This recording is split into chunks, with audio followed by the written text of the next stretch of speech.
Hey guys, my name is Juan Santos, and how are you? I want to thank you for being here. I want to thank you for your journey, for being excited to be in this journey, to learn the secret recipe to a thriving private practice. That's exactly what we're going to do. We're going to go through this whole webinar where you're able to walk away and you're going to say, I feel really good. I feel that I can reach that level of success that I have in my mind. And I know that you can. You're going to be able to do it. And you may be wondering, Juan, why a secret recipe, right? So I kind of want to tell you my version of why. I have young kids, Nola and Alex. Nola's 6, she's my daughter, and Alex is 4. And sometimes we'll sit down and watch SpongeBob SquarePants. So if you watch SpongeBob SquarePants, or if you're a parent out there, you're probably familiar with Plankton. Plankton always wants to steal the secret recipe to the Krabby Patty, right? To that delicious burger. And we know that in private practice, there's success to be there. Otherwise, why would there be all these individuals out there that have their 6, 7 figure practices that are able to live, their best life while continuing to serve others? And there's a recipe to it. There's a structure to it. It's a sequence of how we go into private practice, what we need to do so that we can reach X, Y, and Z. One of the issues that takes place, and it's all over the online space, in private practice, and I'll raise my hand, we did not learn how to run a business.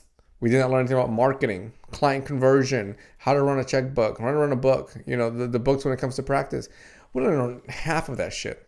Now, what we did learn how to support our patients, how to write effective case notes, how to be there for others. So I shared all that with you before even diving into this conversation, just so that we could take a deep breath. And we could say, okay, that's maybe why I've struggled, why I feel overwhelmed, why I feel like a chicken with my head cut off running around sometimes. Maybe that's just me when I started my journey. So let's dive in, get a sheet of paper, get a pencil, hit the pause button whenever you need to. Let's move forward together. All right. How cool is that? Welcome, friends. I like to do that. Whenever I do these presentations, I really do try to do my best to get to know you. I laugh with you. I allow myself to be as vulnerable as I can. So it doesn't feel like one of those old high school presentations of slide, and then you're like, oh, I'm bored as shit. I don't want to do that. I'd be bored, and you'd probably be bored too. So you are here because you want to learn how to build a successful practice, without feeling overwhelmed. And those random Google searches, I'll raise my hand again. I've done way too many of those. How many of you out there have got on there and then you're Googling how to make more money as a counselor, how to build a great counseling practice, how to get more clients, how to make more money, how to market, all of these things we Google. And then we still find ourselves in the same position. So the last thing that I want any of you to feel is overwhelmed. The last thing I want any of you to be doing is repeating any of those cycles. My goal for the training is this. I love to help clinicians that want to create their best life so that they can help more people and make more money. And I do think that all of those things go together. I don't know about you, but I found myself many times when I first started my journey of private practice that I would have a struggle to be fully present with my patients because I'm like, how am I going to pay my rent? I just had 6 patients cancel, but my rent's not going to change. It's still going to be there. And at times having that feeling of being overwhelmed with the business entrepreneur side, it can really spill into the clinical work that we do. So this training is all about helping you not feel overwhelmed, helping you feel confident, and knowing exactly what to do to build, your idea of a successful private practice. I'm gonna work with you. I'm gonna get you there so you can have, whether it's a 5, 6, or more figure practice. I believe that you're able to do all of those things, but it's really important for you to have an idea of what fits you. That way, when you're going to bed, you feel good, and when you wake up, you feel excited to be present. I want to make sure that we avoid failing in private practice or having to work an exhausting nonprofit job for the rest of your life. Now, I'm not throwing any negative energy towards nonprofit jobs. I've certainly had my nonprofit job, did the trenches, did the work, and it's still very much needed. But you're here for a reason. If right now you work in a nonprofit and you're looking to go into private practice, and maybe it has to do with the demand that takes place there. A little bit about me, and my screen is in the way. I'll tell you, my friends, I'll do these presentations and then I'm like, shit, Juan, your video is all up on the rest of them. So let me move that around a little bit. This is my wife, Elizabeth, and my son, Alexander. He's right there in that bottom picture. My daughter, Nola. I'll tell you, I love my family. That's me. I like to put on there that I wear many hats, even though in this picture, these pictures, I'm wearing the same hat, right? It's literally the same hat in every single one. But what I'm sharing here is, like many of you, I have a lot of hats and roles that I play: a counselor, a father, a practice owner. With my wife, we both own our group practice, Santos Counseling, podcast host, A Counselor's Journey, book author, course creator, and just so many other things. Think about all the roles that you have, all the hats that you wear. And then as you think about that, give yourself a hug. I think it's important for us to know that we are working hard and we're doing our best to contribute. I love, love, love taking journeys with people, that want to reach the level of success in private practice. It really does fill my heart. And there's a unique reason why. When I know that you are building your very best private practice, that you're able to say, you know what, I don't feel overwhelmed. I feel confident. That makes me feel that you're showing up for your patients. That when that door closes and you sit down, you're providing the clinical work, you're 100% there for them. And then we're able to effectively help those individuals, those that we're serving, move forward in their life. And then I think that's 2 thumbs up, right? We want to knock this thing over. About me. Cute. I'm just messing. I was born in the Dominican Republic, which shares a border with Haiti. So if you're at Florida, the state, keep going down, past some water, and you've got the Dominican Republic down there. My dad, he was the first one in the family to come to the U.S., and then, we migrated later. And then I'd like to share this, just so you know a little bit more about me. I'm bilingual, Spanish speaking. And I try to do my best to kind of carry as much of me into the work that I do. So I share with you who I am, just to make sure that we build a relationship and you feel comfortable with who I am. And you see, super cute as a baby, right? I am a licensed clinician over in the great state of North Carolina. I like to call it the great state of North Carolina because we're super close to the beach. We're really close to the mountains. So like some weekends, we'll grab the kids and say, we're going to the beach. Other weekends, we'll grab the kids and say, we're going to the mountains. I like that. And as I mentioned before, I'm a consultant, book author, course writer. I love to live life. I do. I love to connect with people and to serve as much as I can. And in the years that I've been consulting, I've consulted with hundreds of different clinicians, supporting them in their journey of private practice, supported new individuals who are just popping out of graduate school, full of excitement, so that they're able to have a clear foundation on how to find success in private practice. I've worked with veterans, individuals that have 20, 30 years in private practice, and they just found themselves kind of stuck. They're ready to level up, to scale up. I've supported individuals who want to build passive income. They know that as a therapist, they're able to help couples. So then we look at, let's write a book, let's create a course. Overall, just finding ways to allow you to move forward in life. Here we go with the screen issue. All right. Thanks for being with me. All right. Back in North Carolina, I like to put this on here that when I worked at a nonprofit, I was making around $33,000 per year. And I put on here, like, after spending too many years in school. And it's always wild to me, such an interesting relationship that we go to graduate school. And before that, we're in undergrad. So that's 4 years, my friends. But for Juan here, it's almost 6 years. Another story. That was 4 years of undergrad, another 2, sometimes 3 years of graduate school. And as another side note, I'm getting my PhD now. Hopefully, fingers crossed, I'll be finishing up around 2021. But let's keep 2 fingers crossed just for that.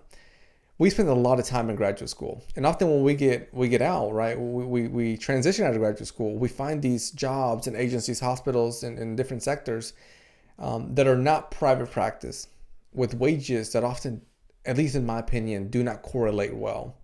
We spend so much energy, so much time. Not only do we have a master's degree, but we're also certified. We're also credentialed with licensure. And then we have continuing education that we do on a continuous basis, year after year. And then there's that wage. I'm sure teachers probably feel the same way, right? But we're here to make a change. We're here to push, right? To push that needle. And I think private practice gives us that space of creativity, the space where we can go from 33 to 6 figures and even more. During that time, I also worked part-time. I used to be a personal trainer, believe it or not.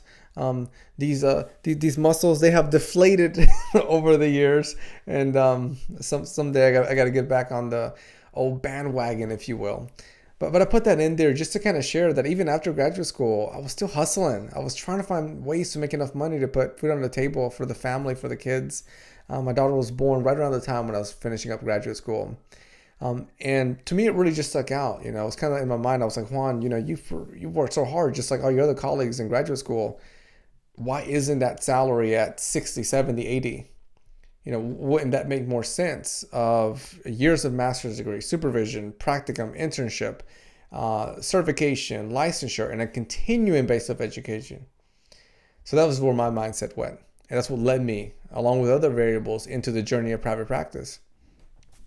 Whenever I was in graduate school, I knew that there was that struggle to connect, right? The knowledge and then the life that was taking place. So I found myself in this position where I felt ready and competent to be able to serve people, but then it didn't really relate to the type of work that I was doing. And then one of the avenues of private practice that I loved early on and I love now is just that space. I'm able to work with my ideal clients. I found myself right out of graduate school working in agencies, and I would have just different patients. All of it I enjoyed, all of it was a journey. But at times I would say, you know what?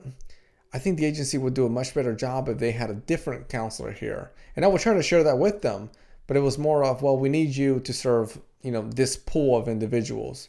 Whereas in private practice, I can say, you know what? I love working with couples. I will read every couples book out there. I just feel like that connects so well with me. And then my ideal clients are couples, and then we're able to relate a lot better. So private practice really gave me that space.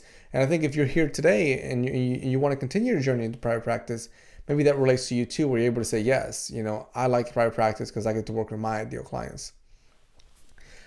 More about my story, trying to grow my practice with no business and training with very little help. So that's something that sticks out to a lot of therapists who are in their journey of private practice. You know, we are trained as clinicians how to write case notes, how to write psychotherapy notes, do a treatment plan, diagnosis, read through the DSM, you know, utilize our conceptual lens to identify our theoretical orientation and so forth.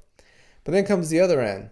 Search engine optimization, marketing, keyword, organic, paid traffic, you know, how to scale your practice, how to create an infrastructure for your business.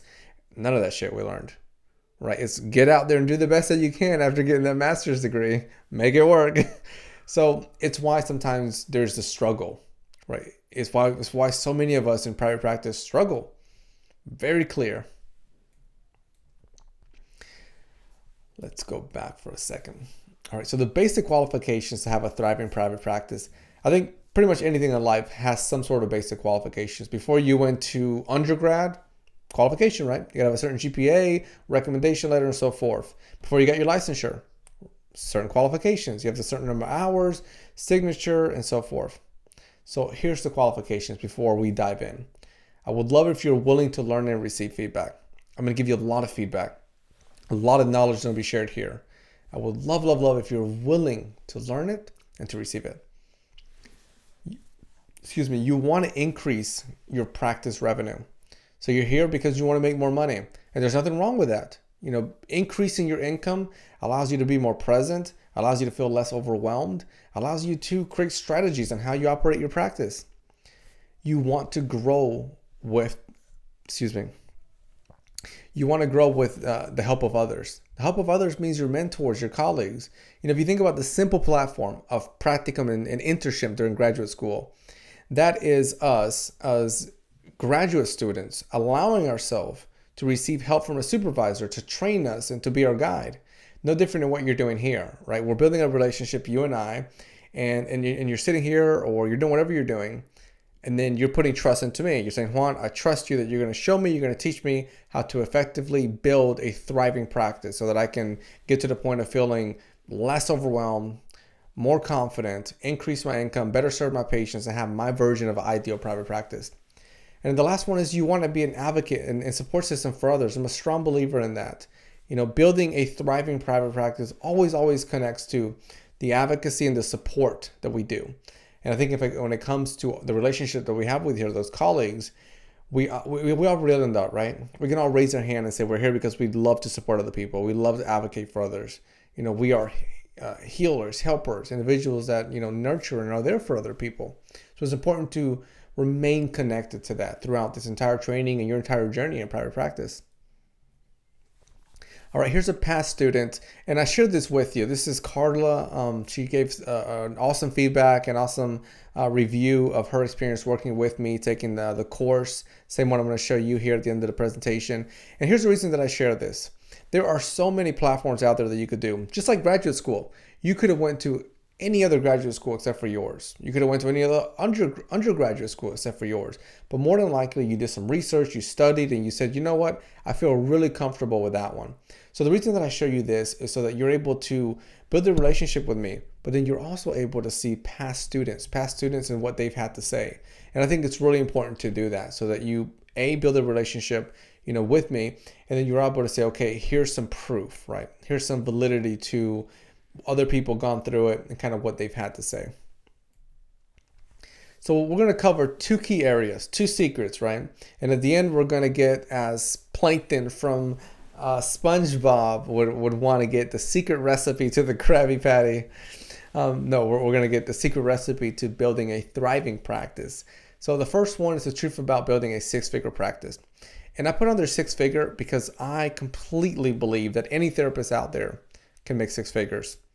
And it could be even if you work 5 hours a week, with your patients. We can be creative. I certainly believe that you can. Secret number two, the ingredients, right? The ingredients for increasing your income and building your caseload. So secret number one, the truth to private practice. Dun, dun, dun, dun, dun. So most therapists think, I won't be successful in private practice because of something, right? Because I need more training, because I need more CEUs, because I got to read more books, because I need to get on Google and Google a bunch of random shit, right? Something. I need to go to business school. I've heard that one so many times. I had a consultation I did about a year back, and she sat with me and she goes, I'm thinking about doing my MBA. And I go, why do you want to do your MBA? Well, I think my MBA is going to help me have a successful counseling practice in a business end. I was like, well, I no doubt that it would. Certainly would. But what about right now? Why aren't you able to do it right now? Well, I'm not sure. And that was her response, right? I haven't been able to do it yet. And it's this idea that by doing something else, right, like such as going to business school, it's going to get us to point B. And I think a lot of times as therapists, we have what we need. It's just uncovering it. I need more training. That's always a common one. I need more training. My question is always, to what end, my friends? To what end? Is it training that we need? Or is it taking that leap of faith, the leap of confidence, the leap of optimism, changing the definition to failure? Is failure a lack of trying? Or is failure that I tried and then I screwed up? Think about the healthiest definition you can find. For me, failure is when I do not try. If I try and it sucks, I'm cool with it. If I try and it's not great, I'm still cool with it. If I try and it's awesome, I'm cool with it too. I really like that one. But they're all great. You know why they're all great? Because even if it really sucks, even if I try and it's just the worst, right? I can learn something. People are going to give me feedback. They're going to say, work on this, work on that. And then I can improve it and get better and better over time. That's my definition. Think about yours. And that was the story that I want to share with you. For me, I didn't need more training. I needed to trust myself and then have a proven system. Businesses that work have proven systems. Look around you. Think about top tier businesses. Businesses like, let's go back for a second. Businesses like a simple one, Starbucks, right? I like to get their coffee. They have a sequence where you go through the drive-thru and you order at that window, right? For me, I want a venti iced coffee, classic, no cream, right? That's mine. And then I go to the next window and I pay, and then I receive the product. That's a system. It's consistent, it's proven, and it works. Our practice needs to be treated in the same way. We need to take time to give it systems that are fluid and function, so that whenever our patients are working, we are doing something systematically versus just coming in and hoping for the best. Secret number one, trust. The same trust we encourage our clients to have, right? So when you sit down with your clients, a lot of the first couple of sessions is building rapport, getting to know you, getting to know them. And think about why you do that. It all connects to trust. If we do not trust someone, it's in one ear out the other. It's defensive walls. We walk away. Trusting your therapy skills to grow your business. And I put this in really big words. Really trusting your therapy skills to grow your business. Here's something about this secret, my friends. As a therapist, just like I shared, you spend session time building rapport with a client. And you do it because you acknowledge the importance of trust. Part of building a business is having referral partners, people that trust you, your local pediatrician, if you're a family therapist out there. Building a relationship with that pediatrician so they trust you, they get to know you. Not just sending a business card, crossing your fingers and hoping for the best. You wouldn't do that with your patient. You wouldn't just send your patient an email and give them exercises and then hope for the best that things are going to go in the right direction. You would build rapport. You would take time. You would nurture the relationship. So that's what I shared with you. You have so many of these skills. You have so many of these skills. It's just trusting that your therapy skills can directly grow your business. For me, it's taking time. That when I have a referral partner that I've had for years, that I don't let those relationships just go away or dwindle. I meet a referral partner. I build rapport. Take them out for lunch. Get to know them. Send them thank you cards throughout their year. Send them just random cards that are handwritten throughout the years, checking up on them. Let them know how they're doing, how I'm doing. Ask them to lunch again. Check up on them on the holidays. When we referral patients to each other, if we have the release of information, checking up on that.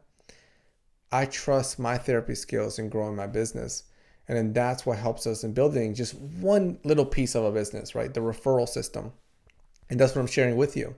So take a step back. Think about that. Think about all the therapy skills that you have as a therapist and how many of those could apply to growing a business. So let's dive into secret number 2, cuatro. So Spanish for 4. 4 ingredients to increasing your income and building your caseload.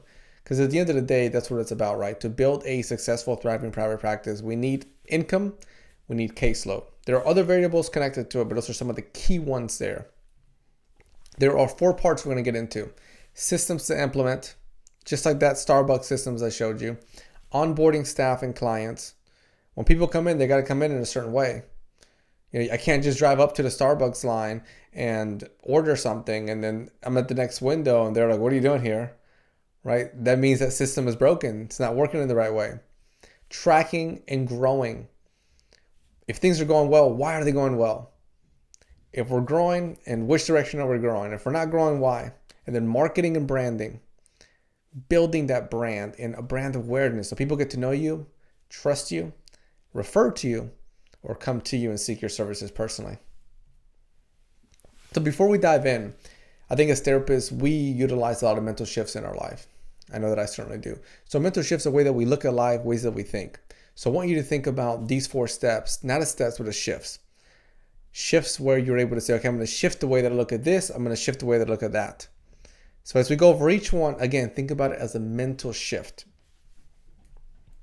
So part number 1, systems to implement. As I shared before, some of the best businesses have self-sustaining systems. McDonald's, Disney. If you've been to Disney World, one of the things that you know about Disney is their cleanliness. So for me, I'll go there. We are a Disney family. And one of the things that I think about is like, damn it, how do they keep this place so clean? And I'll sit back. My wife's like, why are you so worried about how they keep the place clean? I'm like, I just like to know. There's certain things I like to know. So then I'll sit back and I'll see one staff come in, another one change the trash can, another one put a bag in, and then they go to another place and put the trash away there. And it's just beautiful. And when it comes to building our business, it's important for us to have systems like these. If I am your ideal client, what's the system for me reaching you? Is it just random that I somehow get there? It cannot be like that, because if it's random, then it's going to fall. It's not sustainable. If it's random, how do we measure it? But if there's a system, like right here on my phone, I have a Starbucks app. But at this point, you're like, Juan, you love Starbucks. And I can get on here and I can order my Starbucks. And then I can go to the Starbucks and I can get it and pick it up. Very easy to do, very systematic. So think about your systems. Can people find you online? If they can, do you have a contact form? And then what's the process there? If I call your office and I want to schedule an appointment, is there a system for that? If I email you, is there a system for that? If I walk in, is there a system for that? Is there a system for how you do your paperwork? Everything in your business, take time to break it down, even if it takes you a week to do this or a month to do this, because doing this is going to give your business an infrastructure. It's like giving it a skeleton or a blueprint. A house needs a blueprint. It needs that infrastructure, the skeleton. If not, what's going to hold the walls up? It'll just fall. Key areas to look at when it comes to systems: your financial system, intake system, your EHR system, and the screen. I need a system for that to get it out of my way. Goals. Your goals need a system to them. So systems that take clients from a potential client to an actual client. Systems that measure intake calls. Systems that account for no-shows. Systems that evaluate money in and out. Again, this is really important. Sometimes people get really bored during this section of business development because it's not fancy and it's not awesome and it's not cool, but it is. It's super cool. Am I working to convince you? Hopefully. So when it comes to these systems, take time to really measure each one on how you're going to do that. It could be that you have a goal for finances where you have a quarterly objectives that you want to meet. And then you have a system for that. System could be that every week you sit down and you look at clients coming in and you see how much money is coming in from those clients. And then you look at money in, money out. So that at the end of the quarter, you're able to measure that amount of money that you've earned, maybe before or after taxes. So now you have a clear system of how to measure that area of finances. Your intake, right? That one's a little bit simpler for people to understand. If there's a potential client out there, do you have a system for, let's say, paid ads? So if you have a Google ad out there, what's the system if I click on your ad? If I click on it, does it now go to your website? And then if it goes to your website, is there a schedule now button? And then if they click the schedule now button, does that take them to the scheduling calendar? You want all these lines connected, all the dots connected, so that you're able to see everything with a clear, vivid picture. You're able to play with it, manipulate it, and then at the end of the day, you have really great structure for your business. Let me go back.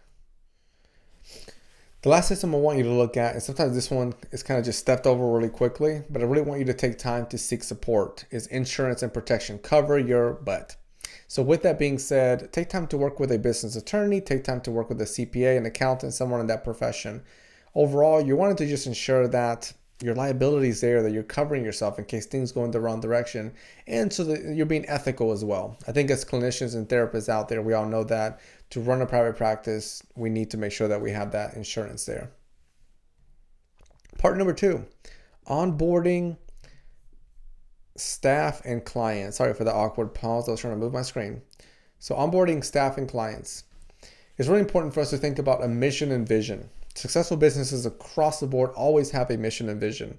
Take time right now if you need to get on Google and Google mission statements for awesome businesses or mission statements for top businesses, top Fortune 500 businesses. And you're going to see, you may see Disney up there.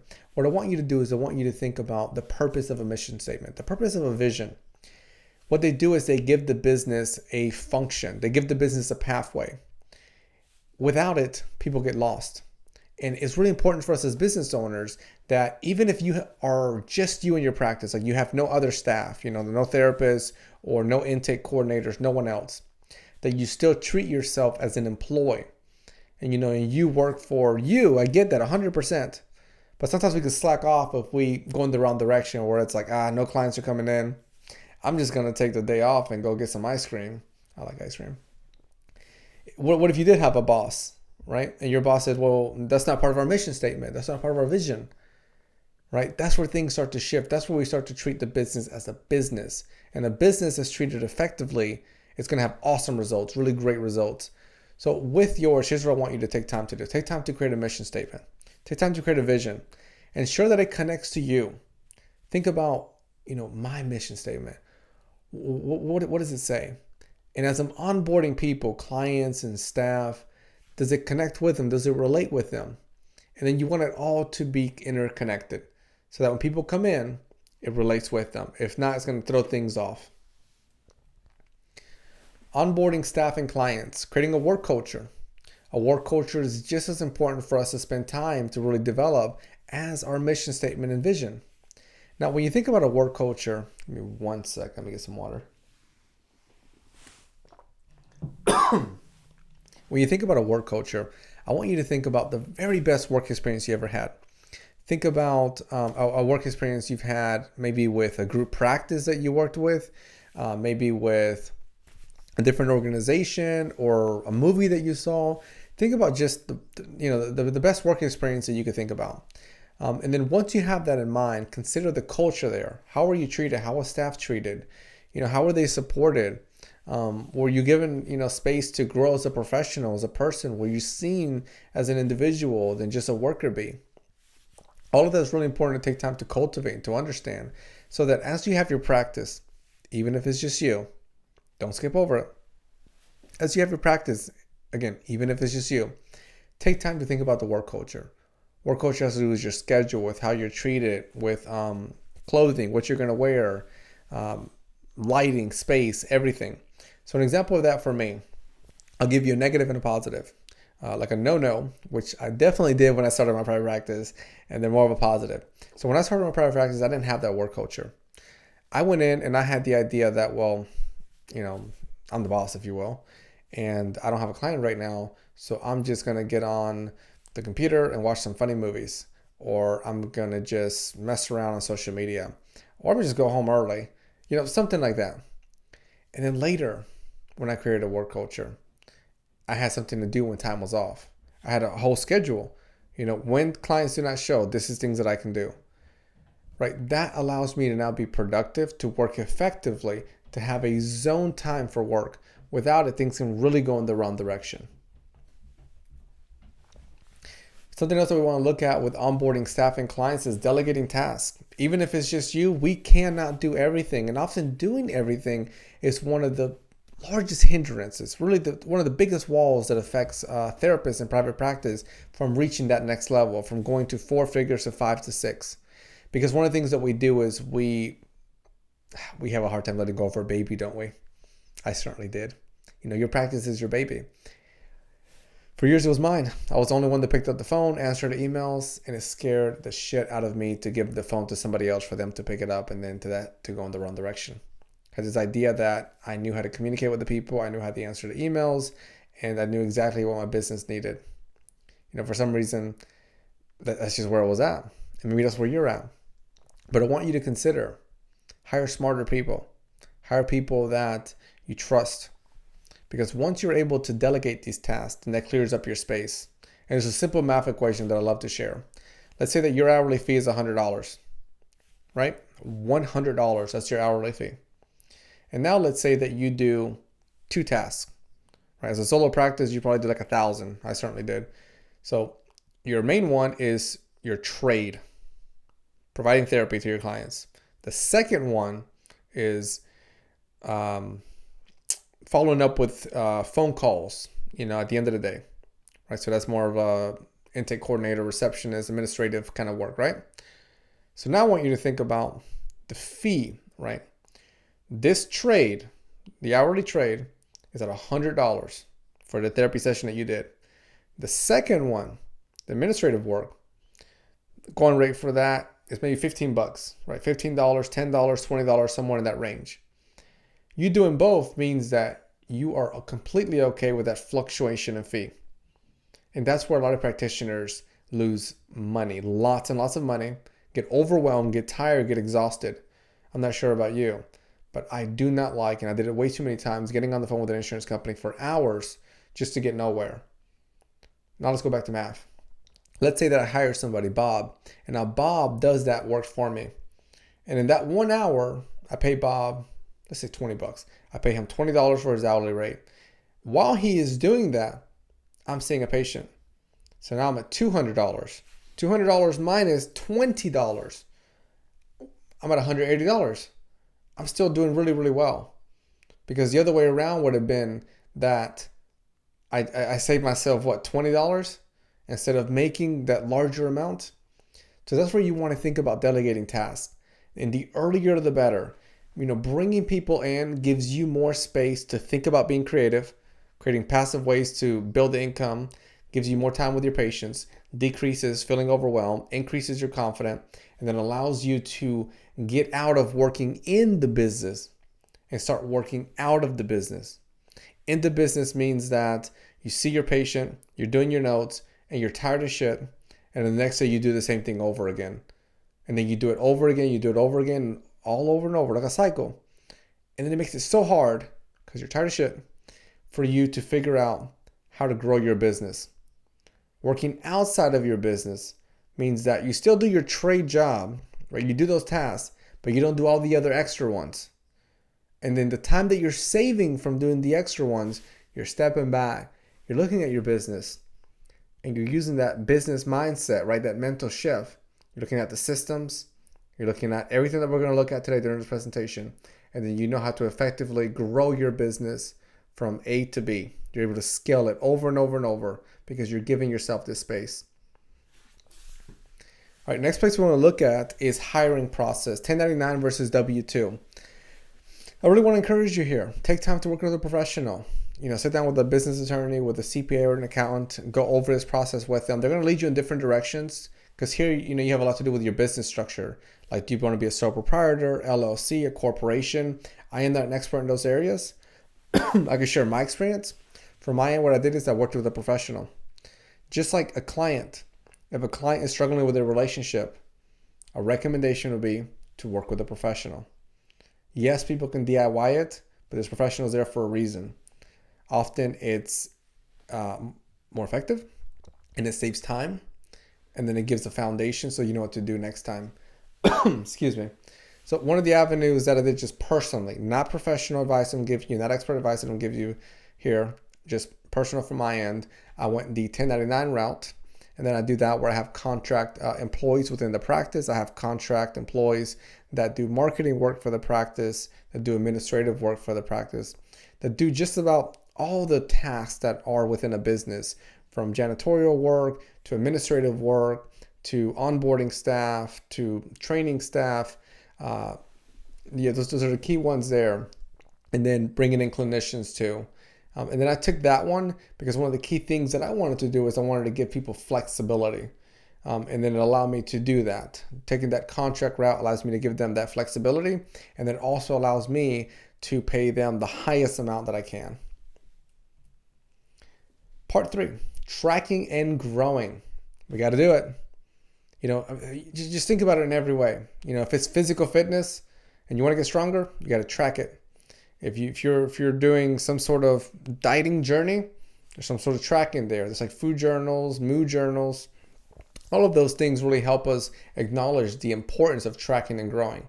In a job, you work for corporate America. There are performance evaluations. The point of that is to track and growth. So here's one of the key questions that I look at. How do you know if your business is thriving? So think about that. That question aims to push you to understand metrics. In turn, metrics help business owners learn what to do versus what not to do. So think about that today. And as you do, I'm going to take some water.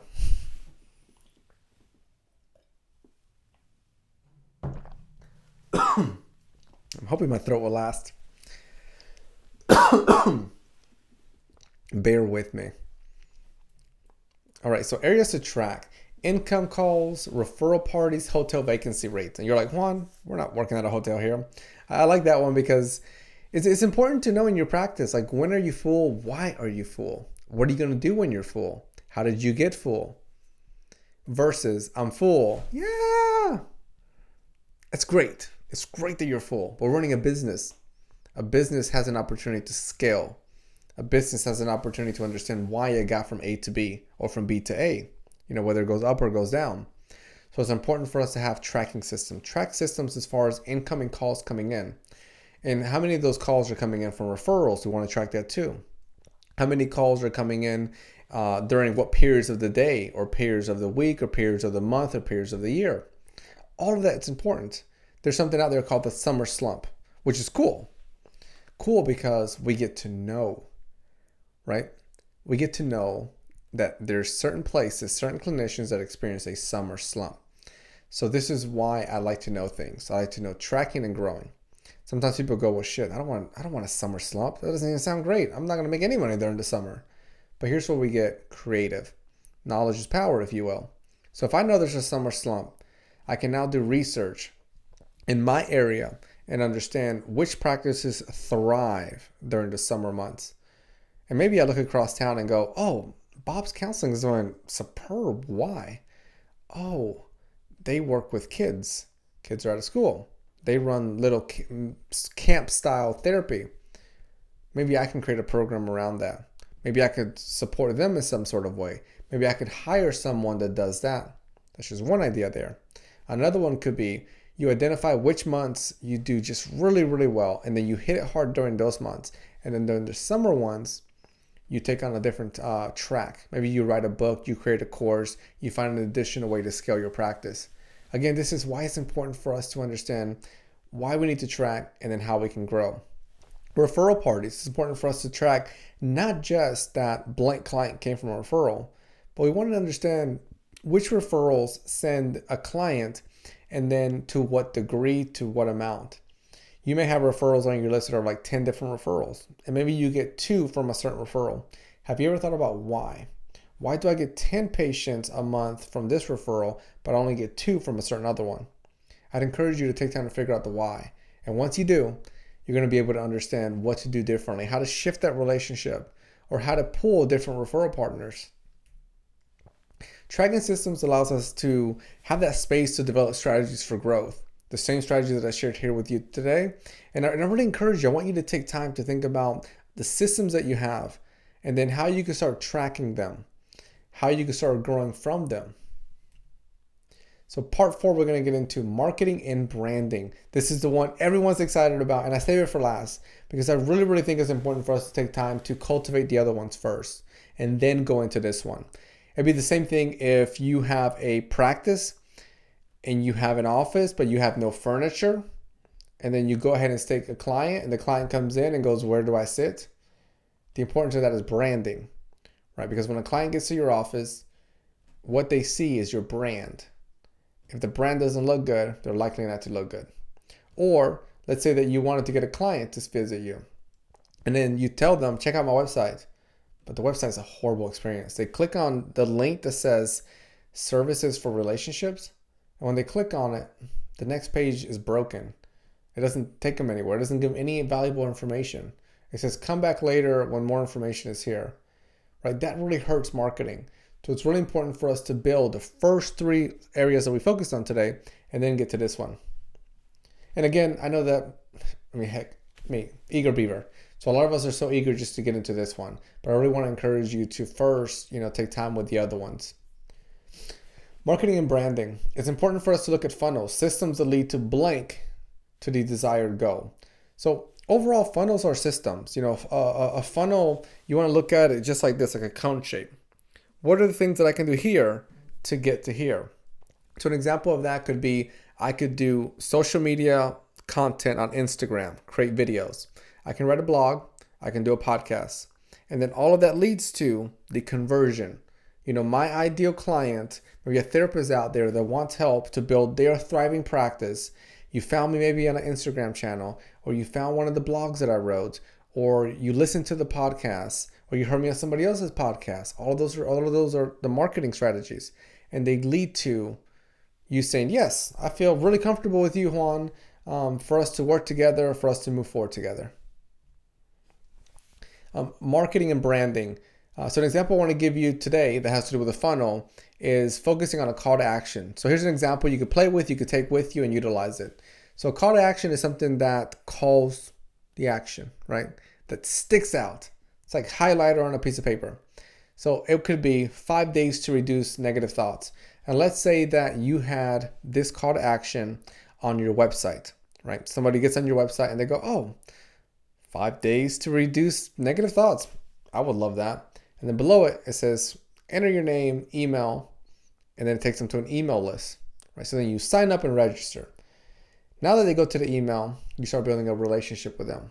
You send them some really nice things. You send them those 5 days to reduce negative thoughts. And then there's some sort of goal there, the goal of conversion, right? The person receiving it, they go, you know what? This is really helpful. I'm ready to take that next step and then work with blank. That lets us know that we trust the other person and we're nurturing a relationship. And we tend to do that in general. Think about the clothes that you wear or even a mug that you have for coffee. Most things that you own, more than likely you've done some back-end research. Before I bought this laptop, I did lots of back-end research. I did it because I wanted to trust my product, whichever one's going to buy before I purchase it. And it's really important for us to do that. It's why you're here today, right? You're doing this webinar, you're training. Yes, you want a lot of knowledge and you want to be able to walk away with, items that you could work on, but it's also getting to know each other. You want to make sure, who Juan is. Is this person, wild or, can I trust them? And yes, you can trust me. All right, so marketing your business. Let's get this out of here so I can read.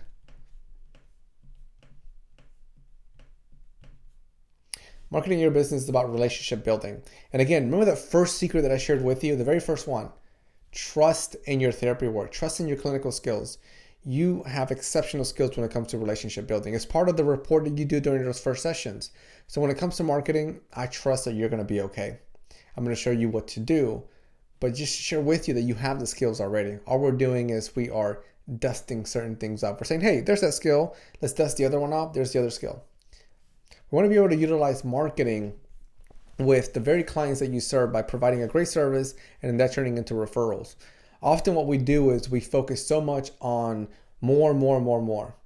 But instead, what I want to encourage you to do is, yes, continue to push to find more clients, but also think about the clients that you have. Focus on those clients and then build relationships there. For me, what I do is the clients that come in, I encourage them to join the email list, to watch the YouTube videos, to take any of those free advice of support. If a client reaches out and says, Juan, I really think fitness will be appropriate for me, I'm going to build those relationships with personal trainers in the community to make sure that I am serving them in every way that I can. So that provides an exceptional level of customer service. And then it goes a long way because what it does is it shows up in the clinical space, yes, but it also shows up in the customer space, leading to that conversion where your client's able to increase referrals and word of mouth.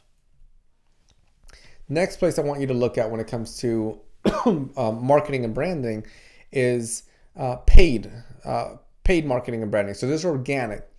If you're not familiar with organic and paid, organic means you don't pay. So it could be where you get on Instagram and you do a video. It's free, right? You didn't have to pay anyone to do it. Or on your website, you write a blog. It's free. It's there. Paid, you get on Google and you do an ad and then you pay money so that it puts it in front of people. It pushes it really up there so that they're really, really likely to see it. Or you do a social media paid ad like Facebook. It pushes really up there so they'll see it. And something that therapists do is they skip over this. Not sure why. I think often is we didn't go to business school, right? We didn't learn any of that business stuff. We learned a lot of clinical things, but we didn't learn this. So I'm going to teach it to you. And then you're going to be like, man, I wish I'd been doing this longer. All right, so let's use the simple math equation because I love to keep things simple. Let's say that you charge $100 an hour, right? And you're doing an ad. All of this is paid.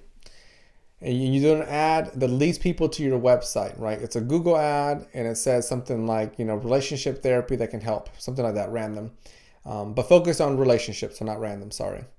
150 new visitors land on your website, right? They click on that link and it takes them, they click on the ad and it takes them to your website.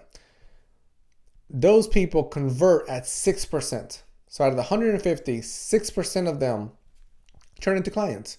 And all of this because earlier in this, we talked about tracking, right? We talk about tracking.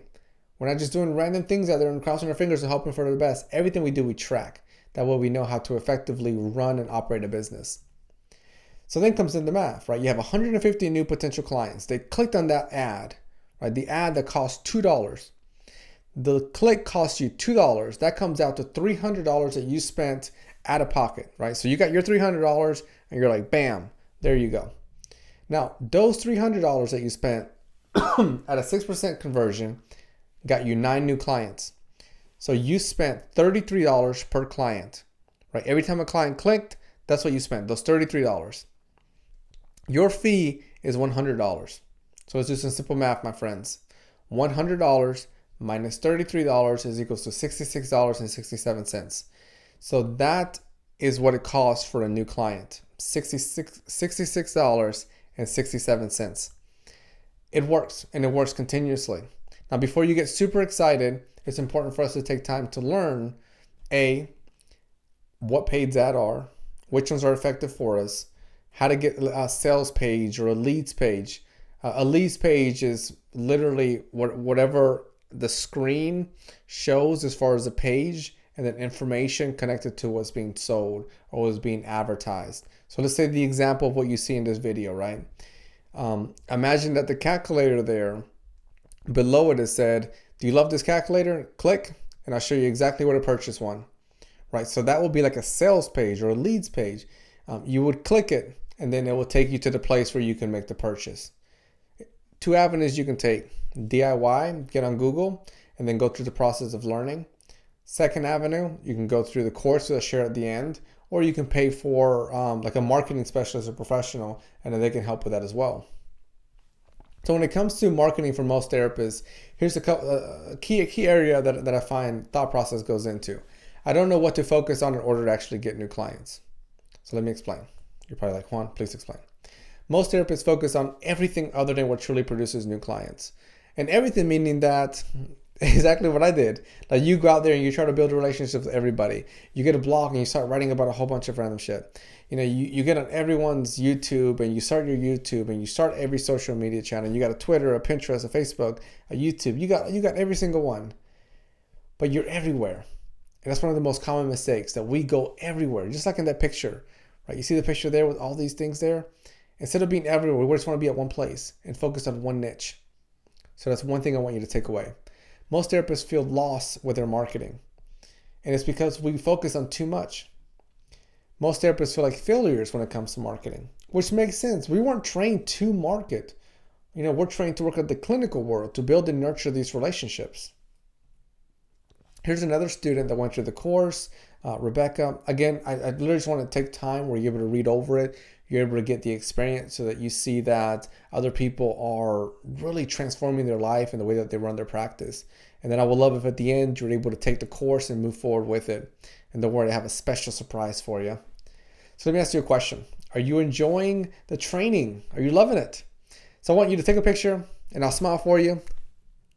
So once you take a picture, I want you to tag me on Instagram. Hopefully you got the good one where my thumbs are up. If not, it's cool. Tag me on there at A Counselor's Journey. So we covered today secret number 1 and secret number 2. Now don't hop off yet. Still stay on to the end. I want to say something for you. So who wants to take things to the next level? Hands up. I want to take things to the next level. Introducing a proven system to help you build I don't know why it says group, help a practice in 4 simple steps. Our training program teaches you how to set up your system over the course of just a few short weeks, which is something I really try to do. You know, I think with all the things that you're doing as a therapist, sometimes there's these training programs out there and they're like way too long. For me, I'm like, I'm not doing all that. I did my best to conceptualize, to break things in a very clear way. And then something I do for my programs is that I give you lifetime access. Every time that I update it, you don't have to pay for it again. So you've already invested in that. So who this is not for? Like everything in life, some things just don't fit. For my daughter, it's mangoes because she's allergic. So she's like, mangoes are not for me. People who make excuses and complain. People who are stuck in the information gathering mode. So that's where you're just like listening to every podcast out there, reading every book, Googling everything. But there's that struggle with action. Therapists who don't want to make more money. Therapists who aren't serious about growing their business. Who this is for? Counselors, therapists, and psychologists in private practice.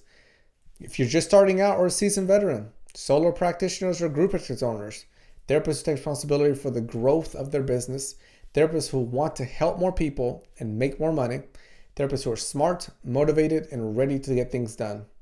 I know that's you. So you might be thinking, now let's see, let me move my screen before I read the wrong thing. I'm telling you, the screen thing is getting my nerves. So number 1 reason why people don't get started. You might be thinking you can't get started because I might join and get stuck or overwhelmed. I should have put great news versus good news. Now, even if you get stuck, if you get overwhelmed, I'm here to help. I'm here to help the whole process. Just reach out to me and then we will jump over whatever hurdle is in the way. Now the course value, don't get scared. Hold on. Don't log off. Stay there. $3,995. That's the value. Now what I did there is I looked at the course and added up the value. Just like you have your therapy session and then you have a value for it. I haven't told you it's the final value. I just want to share that value. You're also going to get a lot of tools to walk you through the whole process of going through everything.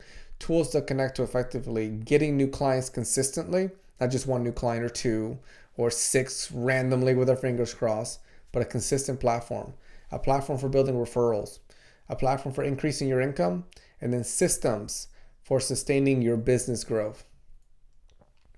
Most importantly, I want to make sure that we remove stress, feeling overwhelmed, that darn trial and error, and then the guessing that most therapists do. Let's really get away from all of that, and then effectively work on the business end. Because I know that you as a clinician, you do not guess when you work with your clients. You hit the books.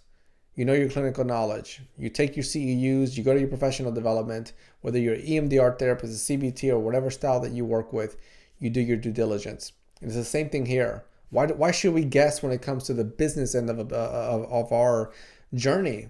We should invest appropriately. I think a wise person wrote out there, the best investment you can make is an investment on yourself. Time and money is saved. Now, you are going to save lots of time and lots of money.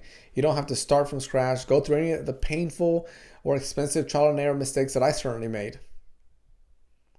Now, you might be thinking, as soon as I get the screen over there, I can't do this because I'm not super tech savvy. Right? No worry about that. I can't do this. I don't have a huge budget. Definitely don't worry about that. I don't have a lot of time. You got access the entire time to this.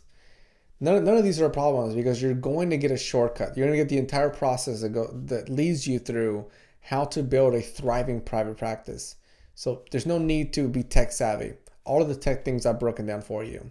You don't have to have a huge budget because if you know me, I am not in the game to make sure that you go broke. I'm not here to give you one of those courses or like your high ticket courses for $6,000. I'm sure they're worth that from one clinician to another, from a person that migrated from the Dominican Republic to the US. There's a way to earn a living and to live your best life, without going to that degree. And I've been able to do that. So that's just my style. I'm sure there's other individuals with high ticket ones that go really, really high. That's awesome. Keep rolling that way. One of the things that I love about having my own business, my own practice, is I get to have my mission statement, right? We talked about that in my vision and my culture. And none of that has to do with, those high-end ones. So I broke this down for you. And now you're like, dude, you just told me it wasn't going to be high. I'm breaking this down because I thought it was really neat for me to break down what I thought the value was. Like all the work that I did, the time and energy, this is what it came out to. $5,588. That's when I broke everything down. And it gives you lifetime access to all the trainings, materials, resources, and a thriving private practice community so that any questions you have, there's always answers. Now, of course, obviously I'm not going to charge you $5,588. But let's just say if I did, what would happen? Would that be worth it to you? Would it be worth it to you if you got 10 new clients a month consistently? Now, this is simple math. 10 new clients, that's $1,000. So in what, 5, 6, 7 months, you're breaking even. After that, your investment starts to grow. Now, here's the bottom line. I'm not going to charge you $5,588. I'm not going to charge you the regular price of $3,395. Special offer, $97. Sounds a lot better, doesn't it? And if that wasn't amazing enough, because I like to have fun, I like to get to know you, I like for you to get to know me, I have a bonus for you. There's a free 30-minute level up private practice coaching session with me. So whenever you purchase this, reach out to me, and then we will start that level up private practice coaching where we go into laser focused, all about you. Share with me where you're at, what you're wanting, your goals, your desires, your objectives, your hiccups, where you're stuck, the transformation you want to make. And then we hit it hard. And I'm going to end each of those sessions that we do together focused on changes you can make. Now, if that wasn't enough, right? Let me get this out of the way so that you're able to see it. There's a 50% off code, and this is for the first wave of the launch. Right now, I'm going through the first wave of the launch for the course. So what you do is whenever you hit the link, I'll share it with you at the next slide. Put my journey, and you're going to get 50% off the course. Now, remember, this is just for the first wave. After the first wave, it'll go to the second wave, which things are going to move in a different direction. But for now, put in my journey, and then you'll be able to save 50%. Now, here is the code. Let's go back. And then all you have to do is go to acounselorjourney.com/my successful counseling practice. And then you'll be able to see the course, the link right below. Click it, start the course. I'm excited. I'm excited for you to grow your practice, for you to stop feeling overwhelmed, to stop feeling anxious and worried about how money's going to come in, how you're going to build your caseload. You're going to be okay. You're going to be okay. Thank you for sharing space with me.